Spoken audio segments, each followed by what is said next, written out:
Bueno, entonces estamos acá, que es bien, gracias Jonathan por prender la cámara. ¿Mm? Bueno, De nada. estas son las instituciones universitarias que nos avalan. Ya me presenté y bueno, siempre que uno inicia una actividad de investigación o una conferencia debe proponerse objetivos. Y en esta oportunidad, bueno, los objetivos que yo me propuse para que ustedes aprendan son que, por ejemplo, recuperemos algunos conceptos básicos de anatomía, histología y fisiología, que van a ver que vamos a ver algo de anatomía normal y eso, porque si no, de ninguna manera podríamos aprender lo patológico, conocer la forma de que nosotros realizamos el examen de la placenta, mencionar y describir las principales anomalías de forma, estructura e implantación, teniendo en cuenta sus complicaciones, reconocer los tipos de placentación gemelar, porque están los principales trastornos infecciosos. Vamos a sintetizar solamente el concepto y determinar las principales características de la toxemia del embarazo. ¿Por qué? Porque la toxemia del embarazo está referida a la hipertensión durante la gestación y eso es más bien un tema de clínica obstétrica y no de anatomía patológica, ¿no? Porque la paciente tiene hipertensión y tiene otras, digamos, otras características que no son inherentes tanto a la anatomía patológica. Por último, vamos a analizar los tumores trofoblásticos, ¿no? El desarrollo de la placenta pasa por varios periodos, por ejemplo, el prelacunar, el lacunar, que es hasta el día octavo, donde hay una capa sólida de trofoblasto con diferenciación en cito y sin cito trofoblasto. Desde el día 6, el séptimo día, ya se empiezan a diferenciar las dos capas. Esa es la prelacunar. La lacunar va del día octavo al día 13, al 30º día, y hay una capa trofoblástica en espacios llenos de sangre que proviene de vasos maternos que fueron erosionados justamente por el trofoblasto. Entonces ya son verdaderas lagunas, porque son espacios llenos de sangre. El tercer periodo es el vellocitario, y según qué estructura tengan las vellosidades, las vamos a distinguir en tres tipos. Las vellosidades primarias, que son o están constituidas solo por trofoblasto, en el día 13 al día 15 son formadas solamente por el síncito trofoblasto. A partir del día 15 al día 18 se le agrega la capa de citotrofoblasto. Ustedes se acuerdan que en este sentido, veamos el dibujo que es chico, lo puedo poner lo puedo ampliar, y ahí tienen entonces el amnios, que es la membrana amniótica. Aquí está el líquido amniótico y aquí está el feto formándose, ¿no es cierto? Y como en general, el citotrofoblasto, el sin citotrofoblasto, que es es eh, es un epitelio que lleva el nombre porque no hay células bien delimitadas, y son como células gigantes multinucleadas, por así decirlo, con un solo citoplasma, por eso sin citotrofoblasto se llama, ¿no es cierto? Y por supuesto que deja espacio entre estas vellosidades.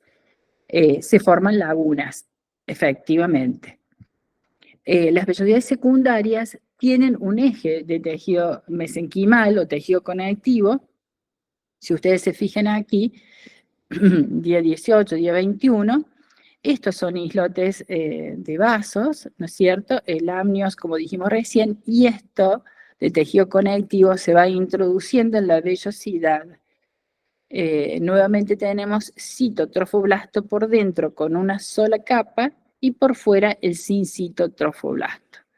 Las vellosidades del tercer trimestre o terciarias se distinguen porque tienen un eje de mesénquima, que es el que ya venía antes, muy, muy vascularizados, ¿no es cierto? Y esta ya es una placenta, por supuesto, a término. Bueno, los estadios en la formación de la placenta, primero es la implantación del blastocito, la orientación periférica, acuérdense, como vimos recién, del sincitotrofoblasto, y la orientación central o interna del citotrofoblasto, la conversión en vellosidades primarias. Esas vellosidades primarias empiezan a ramificarse a partir del día 18 y en todo el trimestre, el aumento gradual de la totalidad del huevo entre el día 20 y la 20ª semana. Entonces es así como va creciendo, o sea, es paulatino y como que cada uno de estos estadios tiene determinadas características. Acá les muestro en una coloración con almatoxina y abacina, son preparados que recibimos permanentemente, si se quiere, en laboratorio de anatomía patológica, en distintos momentos de la gestación, coloreadas, por supuesto, con hematoxina y abacina. Esta imagen superior izquierda, ¿no es cierto?, es de 6 semanas, y nos muestra ya la orientación interna del citotrofoblasto y la externa del sincitotrofoblasto. La superior a la derecha, que corresponde a 14 semanas, se pueden ver algunos ejes de tejido conectivo vascular, porque hay vasos, esos son vasos. La inferior izquierda, de 23 semanas, fíjense que ya es como bastante como más proliferada, digamos, la placenta tiene muchas más vellosidades, hay una hiperplasia, y por supuesto, en 39 semanas, esta es una placenta, esta de abajo y a la derecha, es una placenta a término de 39 semanas, cada una de las cuales está muy, muy vascularizada. Así debe estar.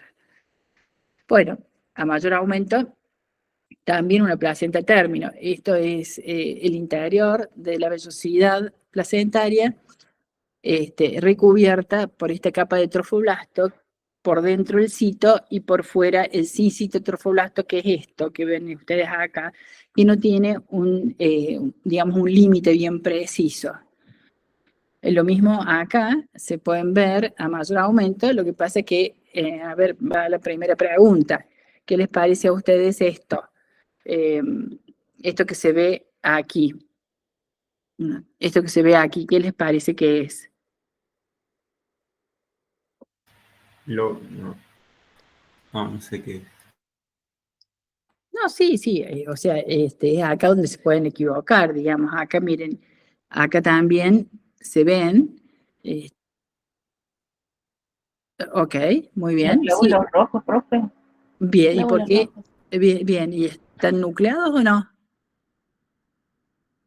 Hay uno Sí, que aparentemente sí. está nucleado. Justo, sí. Claro, claro, porque son eritroblastos, o sea, todavía no están bien maduros, entonces tienen núcleo, por eso.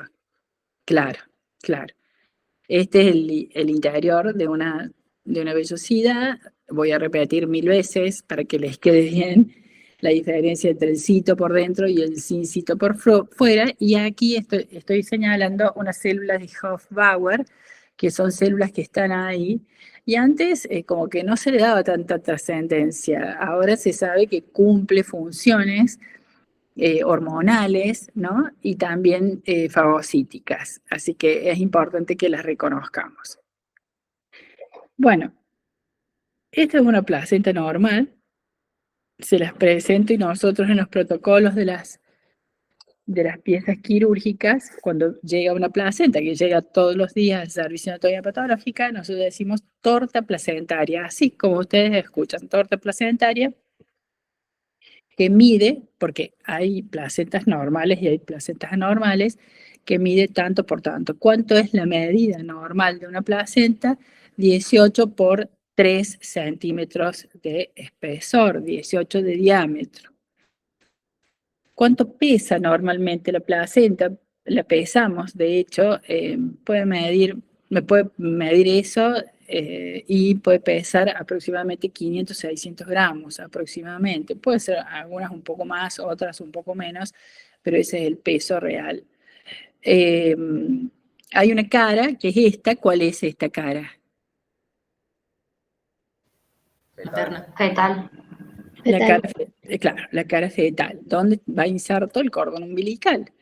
La cara fetal está revestida por el amnios, que es una membrana que debe ser normalmente, por eso digo que o sea, es muy importante que recuerden las características normales de la placenta. Esta membrana amniótica o amnios es la que va a formar la bolsa y dentro se encuentra el producto de la gestación con el líquido amniótico. En realidad debe ser brillante, lisa, traslúcida, debe dejar ver los vasos sanguíneos que aquí están congestivos. Eso es lo que hay que describir. Y por supuesto la inserción del cordón. Del otro lado está la cara materna, o sea, es la cara que va inserta en el útero materno, en la cara posterior generalmente. Aquí tiene los cotiledones. Los cotiledones también se pueden contar, son 18 a 20 cotiledones.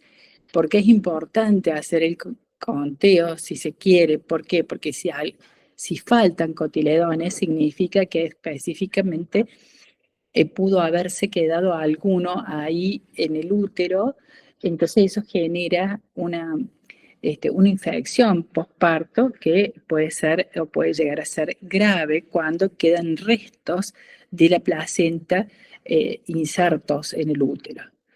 Bueno, aquí tienen unas del servicio y de la cátedra de andropatología, por supuesto no fijadas, después lo vemos, esta es fijada, acá se ve rebatido la membrana amniótica, ¿no? Y por supuesto esta es la cara materna, con los cotiledones, bien fijada, ¿no?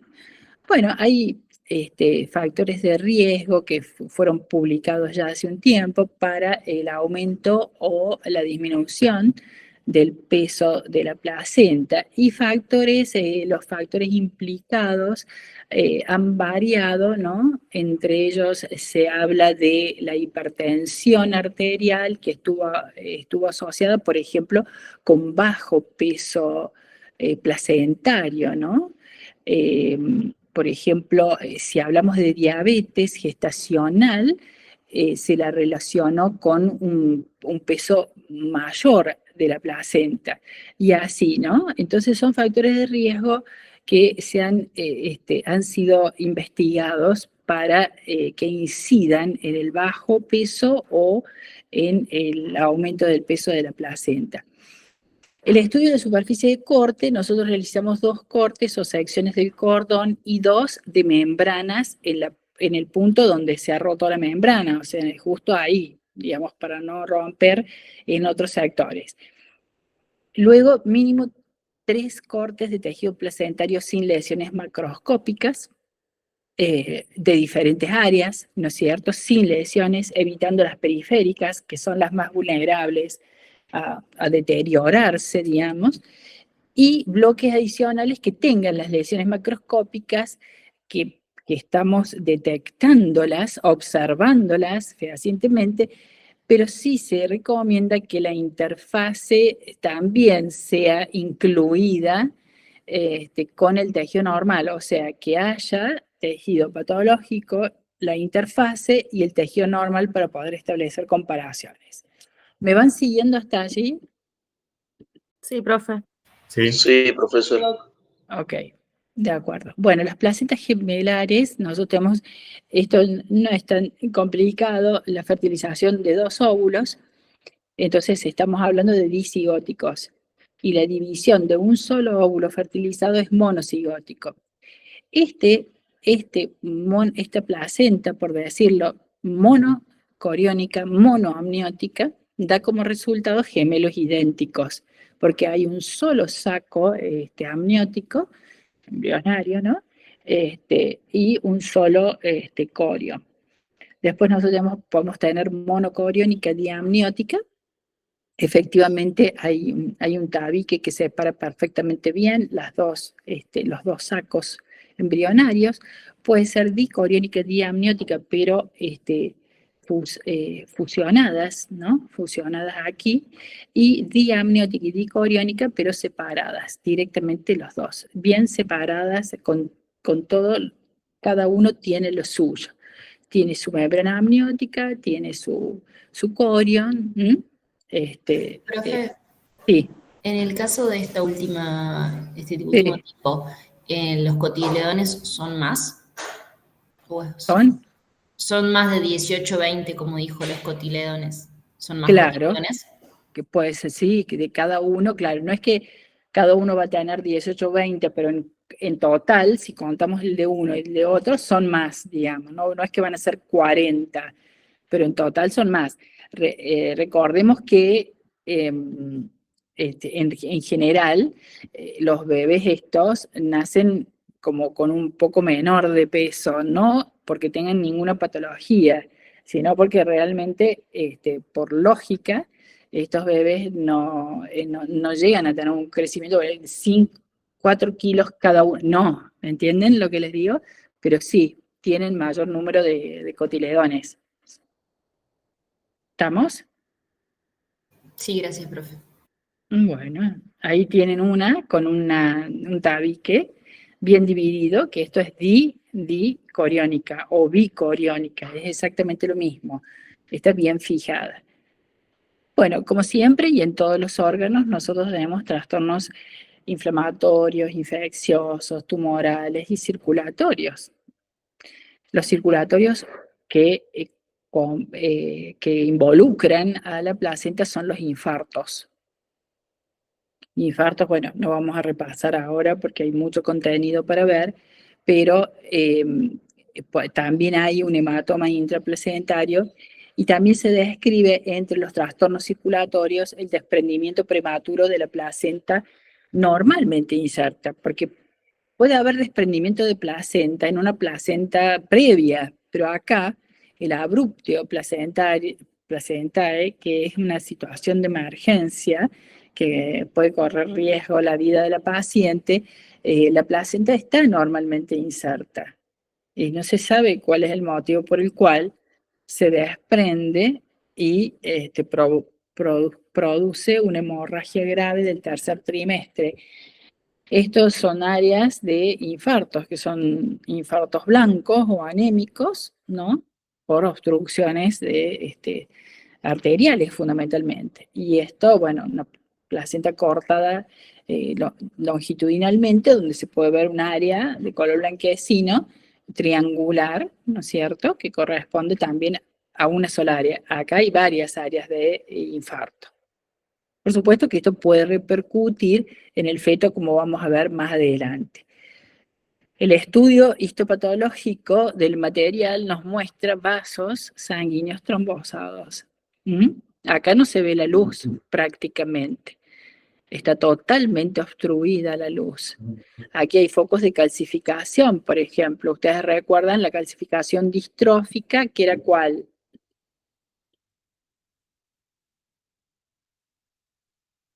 ¿Se acuerdan cuál es la calcificación distrófica? No, la que ocurre en un tejido patológico o dañado previamente, sin que Muy haya bien, hipercalcemia asociada. muy bien, muy bien, muy bien, muy bien.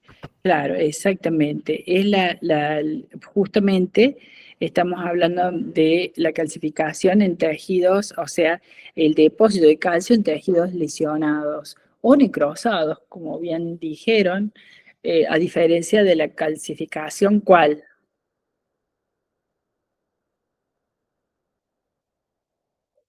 ¿Cuál es el otro tipo de calcificación?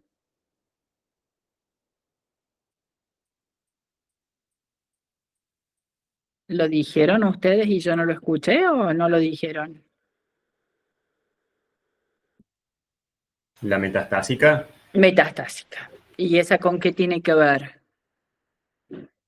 tejidos normales cuando hay un exceso de calcio, una hipercalcemia. Claro. Bien. Sí, los dos tipos de calcificaciones que hemos visto justamente en anatomía patológica son ellos. son la calcificación distrófica y la calcificación metastásica. Y vemos un área grande de necrosis, que es la que está acá. Espérenme un segundito que corrí el PowerPoint y...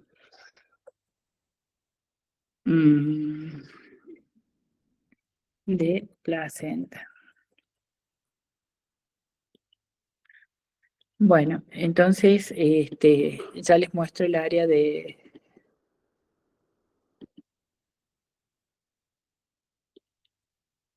Ahí está.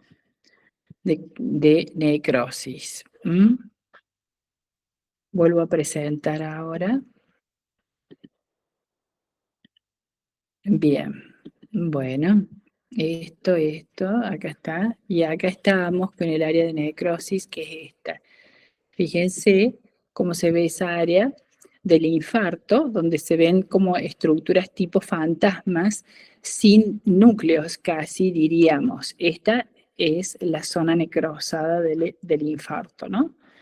Bueno, las infecciones placentarias pueden invadir la placenta por vía ascendente a través del canal del parto, y esto es lo más común, o por vía hematógena transplacentaria. Entonces, estas son las dos formas de que la placenta sufra un proceso infecciosos. Las infecciones ascendentes son las más comunes y casi siempre tienen un origen bacteriano. O sea, las ascendentes son las más frecuentes. Las infecciones hematógenas que pueden comprometer a la placenta son clásicamente, ustedes seguramente lo han visto, el parásito, la toxoplasmosis, la sífilis, la tuberculosis, la listeriosis, o sea, la listeria monocitogenes, rubiola, virus, citomegalovirus o el herpes simple. Decirles acá que justamente la sífilis se transforma cuando es una sífilis, se transmite a través de la vía transplacentaria o hematógena. Nosotros decimos que es una enfermedad de tipo sífilis congénita.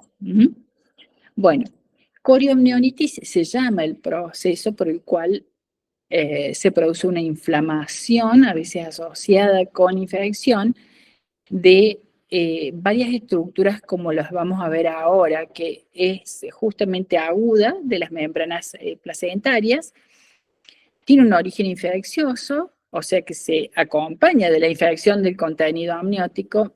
¿Y qué significa? Que tanto el feto como el cordón y el líquido amniótico sufren esta inflamación aguda o este proceso infeccioso.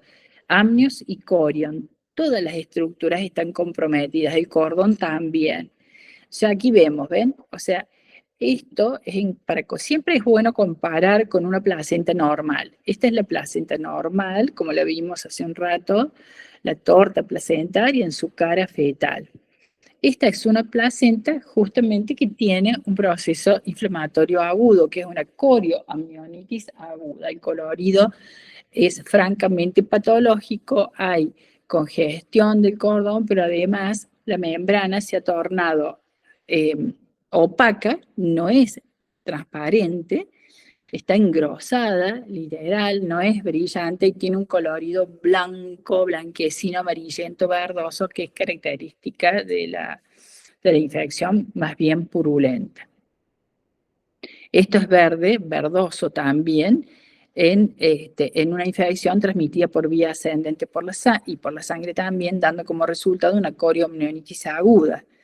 El examen macroscópico dice que contiene membranas opacas porque no son translúcidas, verdosas, y esto habla de, en la B, ¿no es cierto? Nosotros vemos un preparado histológico o histopatológico con un denso exudado inflamatorio en banda sobre la superficie amniótica. Ese es el exudado en banda, ¿no?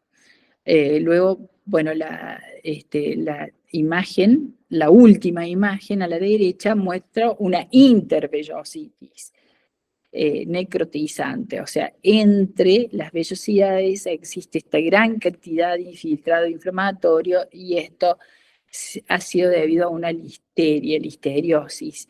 Esto, bueno, por supuesto, según datos de laboratorio, etcétera, etcétera. Yo no podría decir aquí que esto es listeria sin hacer un montón de pruebas. ¿Me van comprendiendo o no? Sí, profe. Sí, profesor. Ok, de acuerdo. Bueno, aquí tenemos la pared de una vellosidad he marcado ahí los polimorfonucleares neutrófilos para que ustedes comprendan bien lo que es un proceso agudo, ¿no? El núcleo del polimorfo se ve perfecto acá y son varios, ¿no? Eso es una coriomnionitis, lo mismo que acá, si bien es cierto el colorido del preparado no está muy bueno, pero hay áreas de necrosis y abundante infiltrado inflamatorio. Esta es una funicitis, o sea, una inflamación del cordón umbilical que se ve justamente en la periferia del mismo, abundante infiltrado inflamatorio alrededor de él. Bueno, la fisiopatología del sufrimiento derivado de la restricción en el crecimiento de la placenta. Esto también, bueno, está siendo investigado y fundamentalmente lo que se investigan son los vasos de la placenta. Hablamos también que se incluyen en esto los infartos y los procesos como por ejemplo la vellositis que veíamos recién y digamos inflamaciones de la placenta. Bueno, ¿qué lesiones de la placenta a nosotros nos pueden indicar muerte fetal? O sea, hagamos de cuenta que a nosotros nos llega al laboratorio de anatomía patológica un feto para hacer la autopsia. Nosotros tenemos que investigar primero, antes de hacer la autopsia del feto, qué hay en la placenta.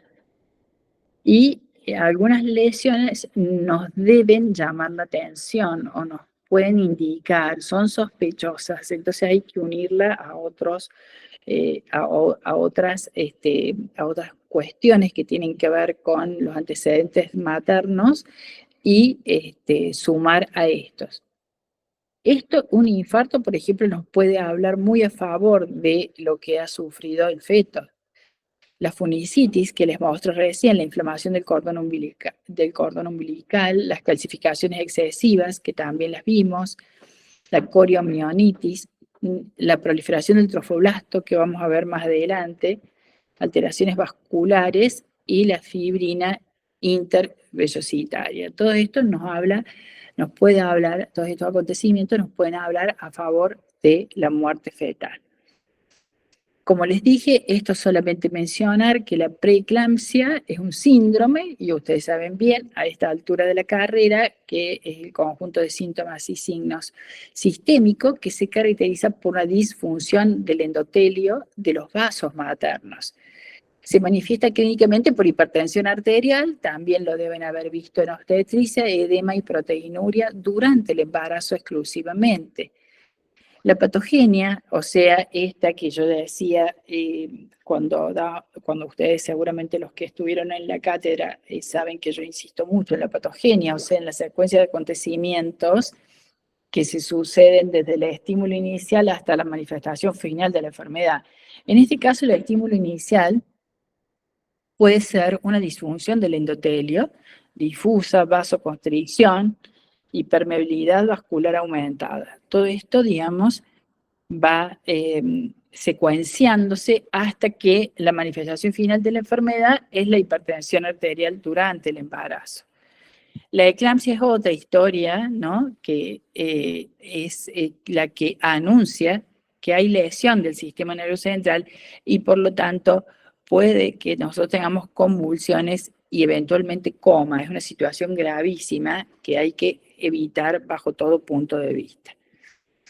¿Qué se ve en algún vaso? No porque nosotros nos envíen eso en el laboratorio de anatomía patológica, sino que directamente y lamentablemente lo podríamos ver en autopsia, una aterosis aguda de los vasos uterinos en la eclampsia es esto, un engrosamiento, un material hialino que está metido en la pared de los vasos y que por supuesto los hace mucho más resistentes, y eso genera no solamente una reducción de la luz, sino aumento de la resistencia de la presión, y esto se traduce en valores de tensión arterial muy sobre los niveles normales.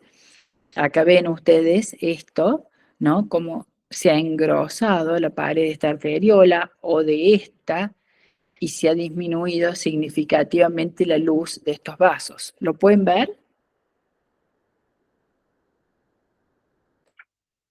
¿O no? Sí, Sí, sí, sí, sí. se ve prácticamente obstruido. Sí, todos, sí. En esa, todos prácticamente. En esta, miren, esto también, por ejemplo, yo he marcado acá que ha quedado una luz muy estrecha acá, ¿ven? Esto también, o sea, indefectiblemente. Y no se sabe muy bien la causa de la disfunción endotelial materna, no se sabe muy bien. Es toda una incógnita eso, así como muchas otras cosas se han ido descifrando porque se ha descubierto la variación genética, o por el gran campo de la biología molecular que se está investigando y que es hoy día lo que está, digamos, más en desarrollo y progresando. En esto, verdaderamente, ¿cuál es el factor desencadenante de estas situaciones? No se conoce bien. Hay anomalías de la implantación placentaria. Yo les hablé del abrupto placentario, pero de una placenta normalmente inserta. Acá no. Placenta previa es el cuadro en el cual la placenta se implanta o en el segmento uterino inferior o el cervix, provocando una hemorragia seria del tercer trimestre. ¿Mm? O sea, es previa, ya lo vamos a ver. Pero esa placenta previa puede ser tipo 1, 2, 3 y 4. Si es previa total o tipo 1, es la que cubre absolutamente todo el orificio cervical interno. Si es previa parcial o tipo 2, lo cubre solo parcialmente. Ya vamos a ver un esquema y les va a quedar bien grabado. Si es una placenta previa marginal o tipo 3, llega hasta el orificio cervical interno. Y si es lateral o de inserción baja o tipo 4, que es la última, llega hasta el borde placentario, en el segmento uterino, pero no hasta el orificio cervical interno, y lo vemos directamente. Oclusiva, esta es oclusiva total, es la placenta previa que está directamente obliterando el orificio cervical interno. Este es el interno, este es el externo, completa. Esta es parcial porque llega hasta y lo obstruye parcialmente. Esta es marginal porque llega hasta el borde sin obstruirlo. Y esta literalmente está en el margen y no obstruye ni tampoco llega ahí muy cerca del orificio cervical interno, ¿no? Bueno, la placenta también tiene anomalías de inserción con respecto, esto es como desde la anatomía topográfica y cómo está con relación al orificio cervical. En cambio, esto es literalmente anomalía de la implantación de las vellosidades coriónicas. La ácreta es ausencia parcial o completa de decidua. ¿Qué es la decidua, chicos? Es el lugar en el que la placenta y el endometrio se unen, digamos, o el espacio que se modifica del endometrio para recibir la placenta. Claro, ¿saben qué es? Es la modificación del endometrio para recibir el producto de la fecundación. O sea, la decidua es endometrio modificado y es el lugar donde anida. Sí, está bien. Eso no está. Entonces las vellosidades placentarias se insertan o se adhieren directamente en el miometrio. Hay un fracaso, por supuesto, en la separación. Cuando si llega a término, quiero, digamos, extirpar la placenta y no puedo porque está muy agarrada al miometrio. Y es una causa importante de hemorragia posparto que puede amenazar incluso la vida de de la mamá, ¿no?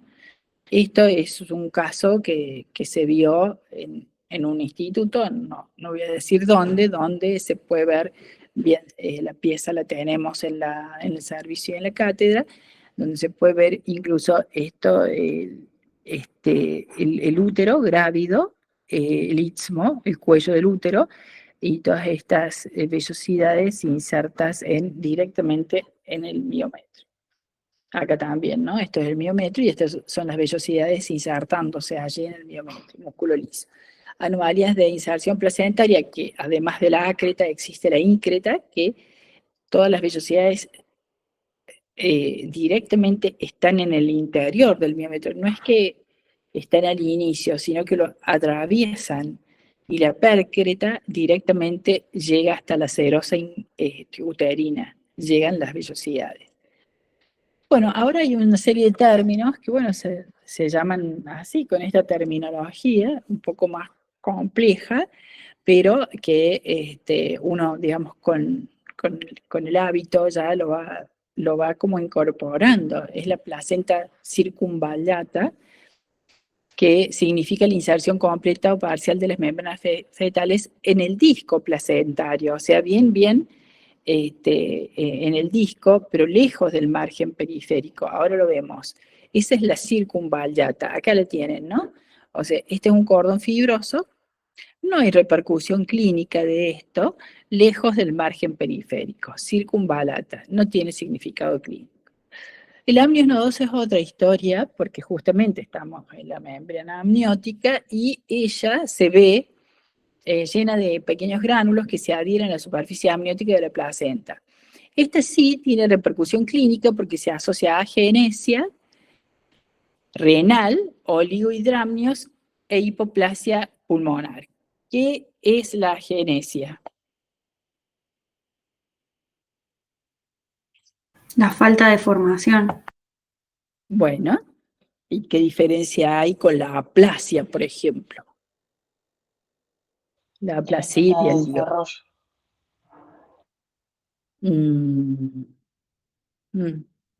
No, tienen una distinción. Que la agenesia no es la ausencia, digamos, y la aplasia es la falta de desarrollo. O sea, en la agenesia directamente no estaría el órgano desarrollado. Sí, pero ¿por qué? Porque no está el botón embrionario. Ahí está, eso.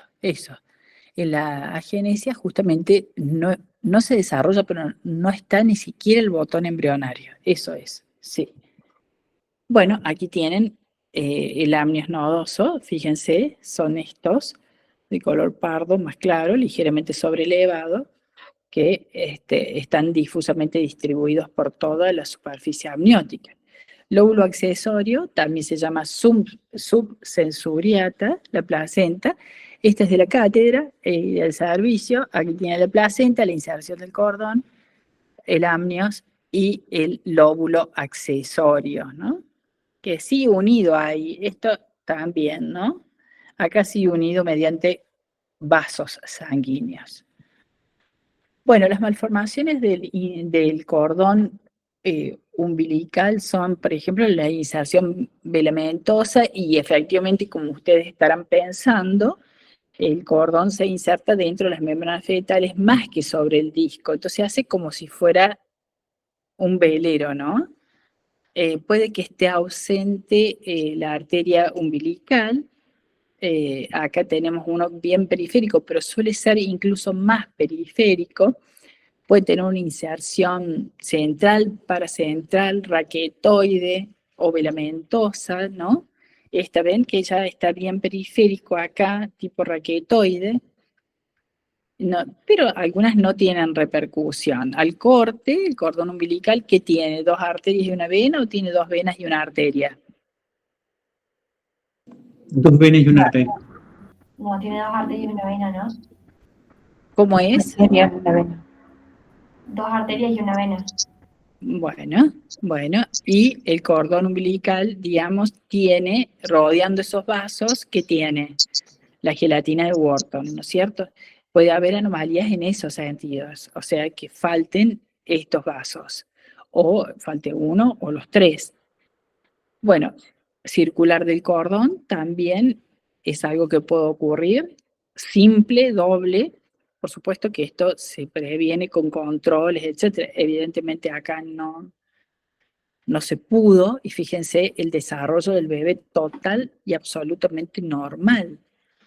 Miren el crecimiento, los miembros, el tamaño, todo, la cabeza, todo bien desarrollado, los pabellones auriculares, todo, y la circular del cordón.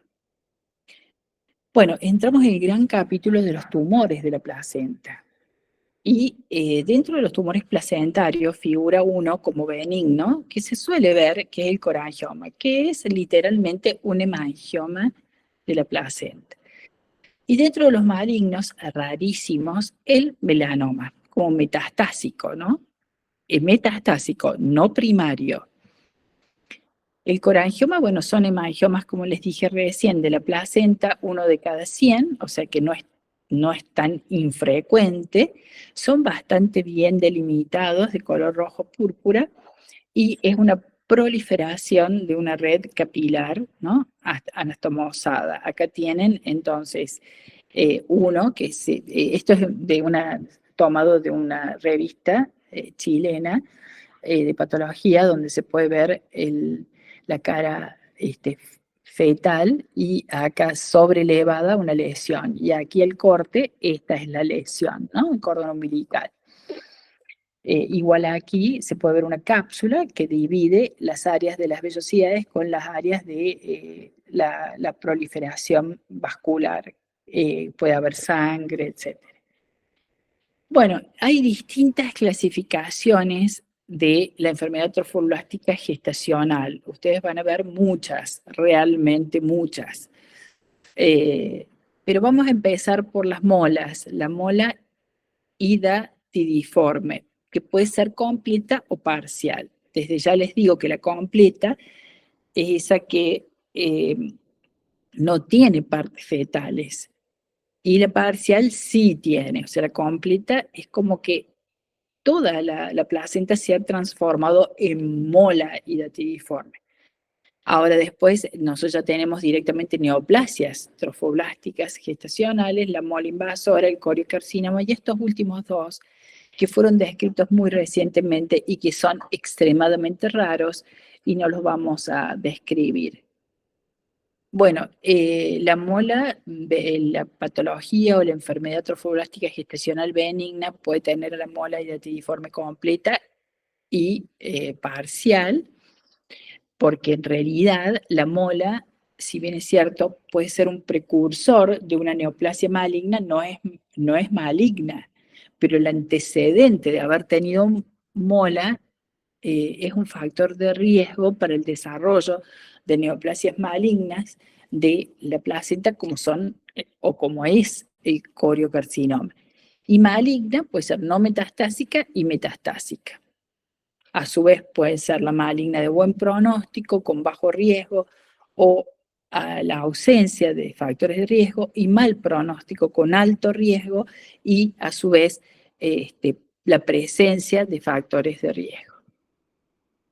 Bueno, ¿cuáles son factores de mal pronóstico, factores de riesgo? La duración mayor a 4 meses de la enfermedad, los niveles de subunidad beta de gonadotrofina coriónica humana en suero mayor a 40.000 miliunidades por por mililitros antes de la terapia. Por supuesto, si hay metástasis de cerebro o en hígado, ni hablar. Les he traído un caso, ojalá tengamos tiempo de verlo, que es interesante. Lamentablemente la paciente falleció, pero tenía metástasis en cerebro. Es un caso que no vi acá en Córdoba, sino en otra provincia. La enfermedad trofoblástica gestacional después de la gestación es un factor de riesgo y de mal pronóstico, y por supuesto, como en cualquier otro proceso maligno, la falta o la poca respuesta a la quimioterapia. Si hablamos de mola hidatidiforme, como les dije, puede haber una completa o parcial, pero en general ellas tienen una tumefacción quística de las vellosidades coriónicas. La proliferación del trofoblasto es variable, ya les dije que no es una enfermedad maligna, es una tumefacción quística de las vellosidades coriónicas que puede tener proliferación, pero que no es una proliferación maligna, pero sí tiene un riesgo elevado de enfermedad trofoblástica. O sea que aumenta el riesgo de padecer una enfermedad con, digamos, mucho más agresiva. La completa resulta de la fertilización de un óvulo que ha perdido sus cromosomas. Ya lo vamos a ver en un esquema para que ustedes se den cuenta. El material genético es de origen totalmente paterno. Acá no hay ¿cómo les puedo decir? Ya no hay un producto de gestación, porque verdaderamente el material, el óvulo ha perdido los cromosomas, no hay material genético de la mola completa. En la mayoría de los casos el número de cromosomas es normal. Vamos a ver, son datos que nadie les va a preguntar cómo es la cuestión genética de las molas, pero es interesante, ya van a ver por qué. Y las molas parciales vienen o se originan de la fertilización de un óvulo por 2 espermatozoides, pero acá sí hay material genético del óvulo, perteneciente al óvulo y el espermatozoide a 2, entonces las partes fetales pueden estar presentes, más que en las molas completas. Y tienen distintos cariotipos. Por ejemplo, esta tiene 69 y 3X o 69XXY. Y este es el esquema que yo, digamos, siempre me resulta súper didáctico, porque la mola completa, fíjense, puede tener la fecundación de un espermatozoide o de 2 en una dispermia, pero el óvulo es vacío. Por lo tanto, se duplica, y el material genético acá es totalmente, por supuesto, inviable y no. Entonces, esto es una mola completa porque todo está degenerado en vellosidades coriónicas, hidrópicas, etc. En cambio, la mola parcial puede haber partes fetales. ¿Por qué? Porque hay una fecundación del óvulo por 2 espermatozoides. Entonces, se pueden formar partes fetales. Acá tenemos una mola completa, las partes fetales son raras, no hay embrión, cordón o saco amniótico, y el embrión muere en una época muy temprana del desarrollo. Hay un marcador, incluso inmunistoquímico, que a nosotros nos sirve porque es un inhibidor del ciclo celular y supresor tumoral que está ausente o disminuido notablemente. Entonces, bueno, cuando inhibe el ciclo celular, por lo tanto el ciclo celular se ve como justamente, al no estar el inhibidor, se ve superestimulado. Bueno, características de las molas, es un análisis prospectivo también de otro marcador, el P57, inmunistoquímico, y fíjense, el genotipeo molecular, es muy impresionante ya cómo está. La mola completa es la enfermedad trofoblástica más frecuente, que ocurre en 1 cada 2.000 embarazos, tiene alta incidencia en Oriente y existe riesgo de hipertensión arterial precoz del embarazo. Bueno, acá tienen una ecografía donde se pueden ver estas imágenes. Yo no soy ecografía ni menos imaginóloga, pero me encantaría conocer mucho más de esto, de imágenes, porque está bueno, se relaciona mucho con la anatomía patológica, pero sí se puede ver, o sea, que lo que es la cavidad uterina está ocupada por estas estructuras que parecen estructuras quísticas. La mola completa, fíjense, es todo completo, no hay partes fetales, y es una situación en la cual antes, cuando no existía tanto el control prenatal, el obstetra se podía imaginar que había una alteración porque el tamaño del útero no se correspondía con la edad gestacional de la paciente. El útero es muy grande, ¿no? Difusamente aumentó de tamaño. Y estas vellosidades quísticas o tumefacción quística de las vellosidades parecen masas como racimos de uva. Acá se los ve también ¿no? Macroscópicamente es todo esto, ¿no? Estas son las vesículas. Pero no hay, este es uno de los casos que vimos, que por supuesto ya pierden como el líquido, ¿no? Que son edematizadas, es edema lo que tienen adentro. Este es uno de los casos que presentamos, de los 430, me parece, casos en una provincia del país. Y fíjense esto, ¿ven? Vellosidades, eran estos. Bueno, incluso hay edema de las vellosidades, que es esto, que ven acá al lado, proliferación difusa del trofoblasto, que no llega a ser una neoplasia maligna, pero hay que verla porque hay proliferación. Se pueden ver atipías nucleares, fíjense que yo no digo, yo no estoy diciendo anaplasia, no, estoy diciendo atipía. Yo cuando digo anaplasia es exclusivo de tumor maligno.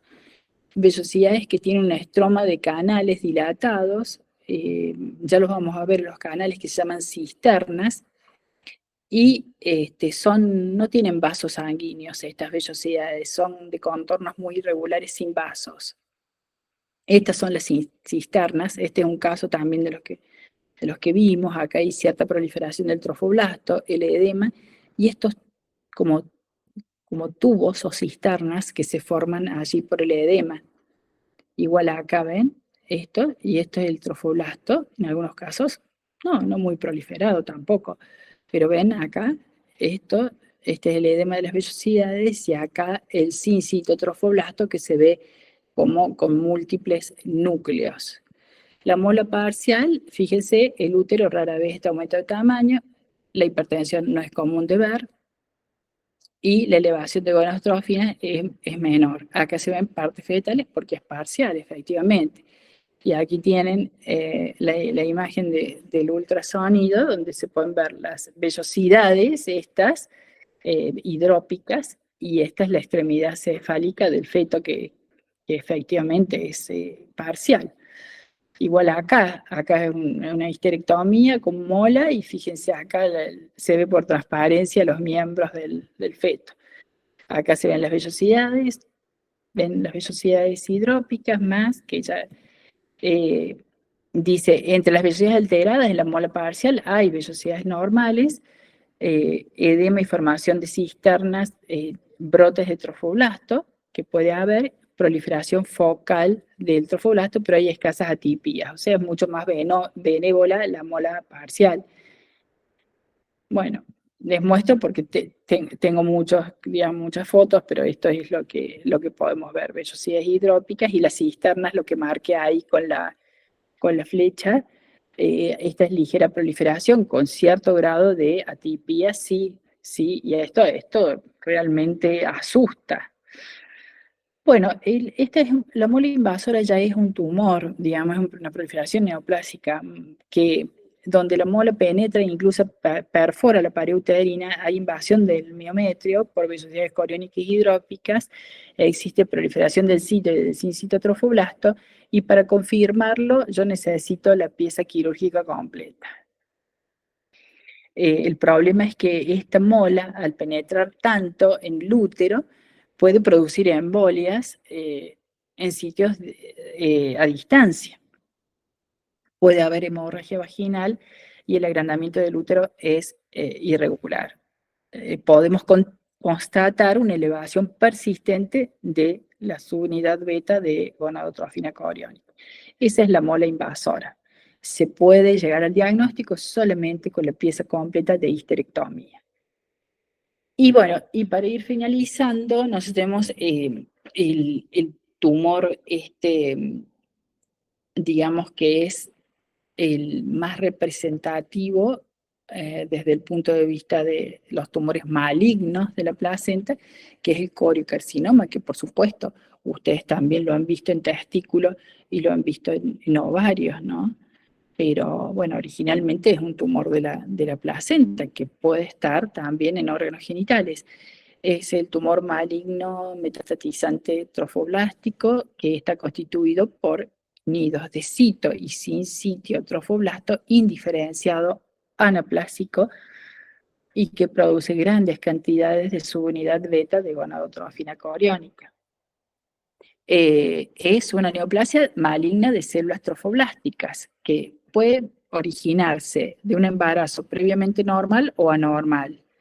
Incluso puede venir, digamos, y originarse desde un embarazo ectópico, o sea, extrauterino. Y el embarazo ectópico más frecuente es el que se da en las trompas, o sea, fíjense usted hasta dónde.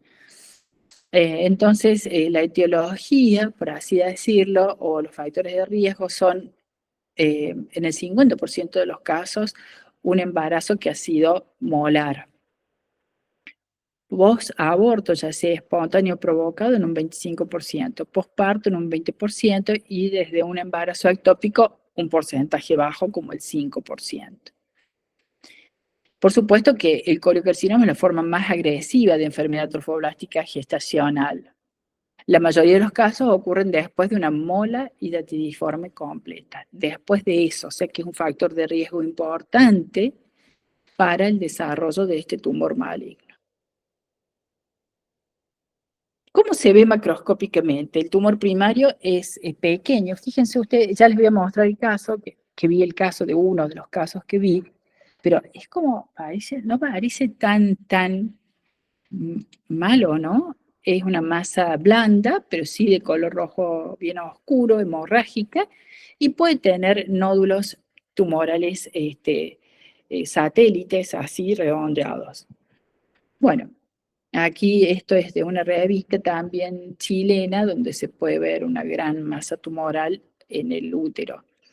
Esto también, ven, acá por supuesto que es muy obvio, pero el que yo vi suele ser, digamos, se parecía a la descripción que hicimos anteriormente, o sea, como un tumor pequeño, parece inofensivo. Bueno, y esta es la representación microscópica, con gran cantidad de células anaplásicas, proliferación, lo primero, ¿no? Figuras de mitosis atípicas, hipercromatismo nuclear, esta es una figura de mitosis, esta es otra, bipolar. Lo importante es que acá no hay ni una sola vellosidad coriónica normal, ni una sola. Bueno, ven, este es el caso que yo más recuerdo, que tenía esto el útero, esta lesión, esta. ¿Ven? Acá, esta. Por supuesto hay una área de hemorragia, pero realmente no es lo que más uno esperaría para un coriocarcinoma. Microscópicamente son grupos de cito y sin cito trofoblástico. Yo pondría acá anaplásico y no atípico, con un estroma ricamente vascularizado. No se encuentran vellosidades coriónicas normales, y por supuesto que hay hemorragia y necrosis que no tienen ningún valor diagnóstico. También, el caso de que yo vi, no es tan frecuente, pero bueno, pero entre todos los casos que revisamos, acá se veía, ¿no? Grandes áreas de necrosis y las células estas atípicas, que ahora las vemos a mayor aumento, anaplásicas, diría, grandes, pleomórficas, hipercromáticos los núcleos, inmensos. Miren lo que es el hipercromatismo nuclear, es increíble, o sea, asustan, son células monstruosas. Igual acá, ¿no? Se ve, o sea, es como que uno se puede imaginar que es sin cito trofoblasto anaplásico. Lo mismo acá. Miren este núcleo de esta es impresionante. Bueno, no sé.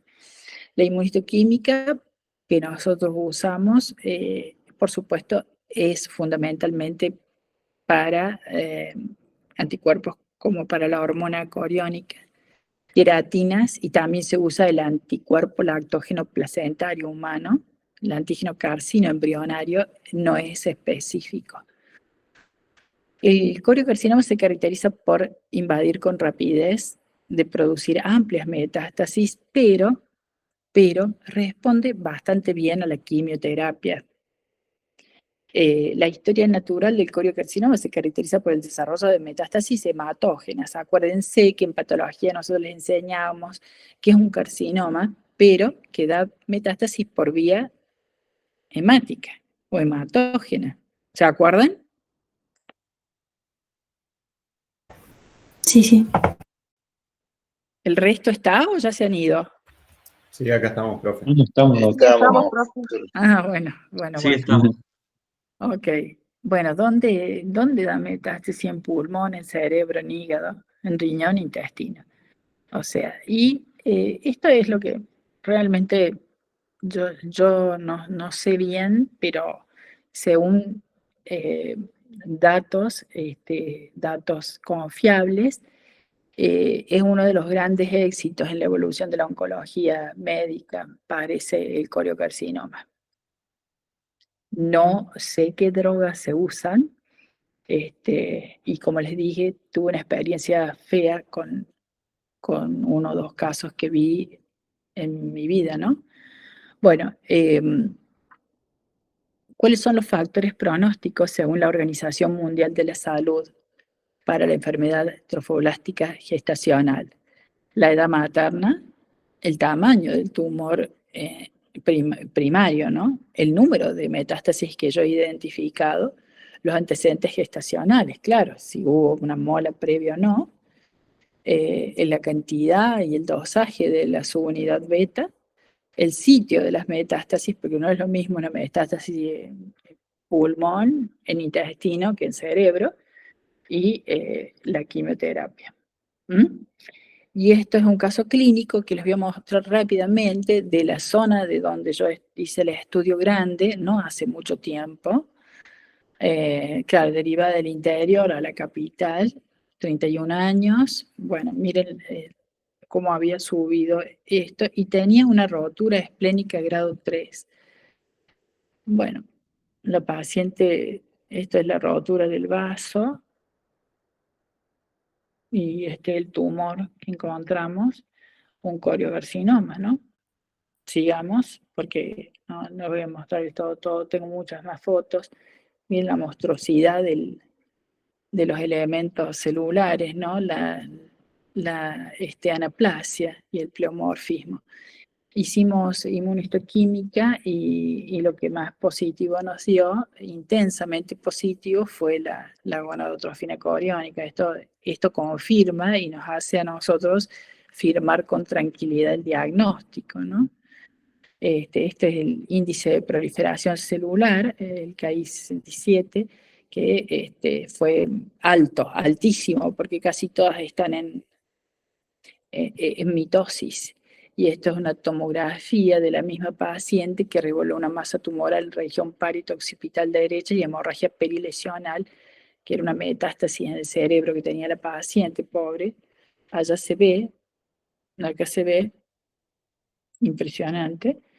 Y bueno, y esto también es el estudio en el cerebro, ¿no? de la metástasis. También se repite la misma arquitectura. Bueno, con esto hemos finalizado, chicos.